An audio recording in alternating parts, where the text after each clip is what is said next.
ಕಾಶ್ಮೀರದ ಪಹಲ್ಗಾಮ್ ದಾಳಿಗೆ ಪ್ರತಿಯಾಗಿ ಪಾಕಿಸ್ತಾನದ ಉಗ್ರ ನೆಲೆಗಳನ್ನು ಧ್ವಂಸ ಮಾಡಿದ ಭಾರತೀಯ ಸೇನೆಯ ಶೌರ್ಯ ಪರಾಕ್ರಮಗಳನ್ನು ಬೆಂಬಲಿಸಿ ರಾಷ್ಟ್ರ ರಕ್ಷಣೆಗಾಗಿ ಪಕ್ಷಾತೀತವಾಗಿ ತಿರಂಗ ಯಾತ್ರೆಯನ್ನ ದೇಶದಾದ್ಯಂತ ನಡೆಸಲಾಗ್ತಾ ಇದೆ. ಕಲ್ಪತರುನಾಡು ತಿಪಟೂರು ನಗರದಲ್ಲಿ ಬೃಹತ್ ತಿರಂಗ ಯಾತ್ರೆಯ ನಗರದ ಗ್ರಾಮ ದೇವತೆ ಶ್ರೀ ಕೆಂಪಮ್ಮ ದೇವಿ ದೇವಸ್ಥಾನದಿಂದ ಪ್ರಾರಂಭಗೊಂಡು ದೊಡ್ಡಪೇಟೆ ಮಾರ್ಗವಾಗಿ ಬಿಎಚ್ ರಸ್ತೆ ಮೂಲಕ ಕಲ್ಪತರು ಕ್ರೀಡಾಂಗಣಕ್ಕೆ ಸಾಗಿತ್ತು.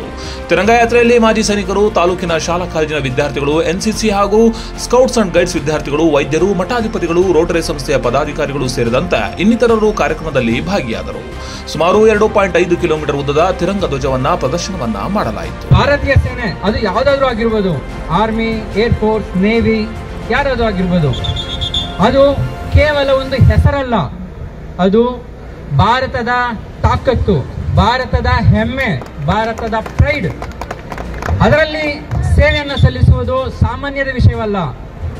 ಇಂದಿನ ಕಾಲದಲ್ಲಿ ನಿಮಗೆ ಎಲ್ಲರಿಗೂ ಗೊತ್ತಿರುವಂತೆ ಇರುಳಿಗೆ ಹೆದರಿ, ಕತ್ತಲಿಗೆ ಹೆದರಿ ಹಿಂಬರುವ ಅಂತ ಮನಸ್ಥಿತಿ ಇರುವಂತ ನಮ್ಮಗಳ ಮಧ್ಯೆ ಭಾರತದ ಮುಂದೆ ನಿಂತಿರುವಂತಹ, ವಿಪತ್ತಲ್ಲಿ ನಿಂತಿರುವಂತಹ ಯುದ್ಧದಲ್ಲಿ ಯಾವುದೇ ಸಮಯದಲ್ಲಿ ಎದೆಗುಂದದೆ ಮುಂದೆ ಸಾವಿದೆ ಎಂದು ತಿಳಿದಿದ್ದರೂ ಕೇವಲ 25 ನಿಮಿಷಗಳ ಕಾರ್ಯಾಚರಣೆಯನ್ನು ಕೈಗೊಂಡರು. ಇದರಲ್ಲಿ ಭಾರತೀಯ ಸೇನೆಯ ಸಮ್ಮಿಶ್ರಣ ಸಹಕಾರದಿಂದ, ಭಾರತೀಯ ಸೇನೆಯಲ್ಲಿ ಆರ್ಮಿ, ಏರ್ ಫೋರ್ಸ್, ನೇವಿ ಎಲ್ಲರೂ ಇರ್ತಾರೆ.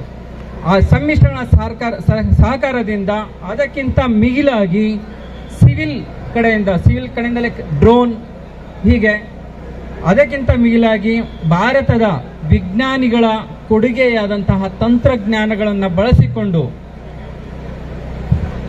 ಪಾಕಿಸ್ತಾನ ಹಾಗೂ ಆಕ್ರಮಿತ ಪಾಕಿಸ್ತಾನಗಳ ಮೇಲೆ 25 ನಿಮಿಷಗಳ ಕಾಲ ಸತತವಾಗಿ ಆಕ್ರಮಣವನ್ನು ಮಾಡಿದರು. ಮಿಸೈಲ್ಗಳಿಂದ, ಲಡಾಖು ವಿಮಾನಗಳಿಂದ, ನೇವಿ ಕಡೆಯಿಂದ, ಎಲ್ಲ ಕಡೆಯಿಂದ ಅಟ್ಯಾಕ್ ಮಾಡಿ ಅವರನ್ನ ಮಟ್ಟಗೋಲು ಹಾಕಿದ್ರು.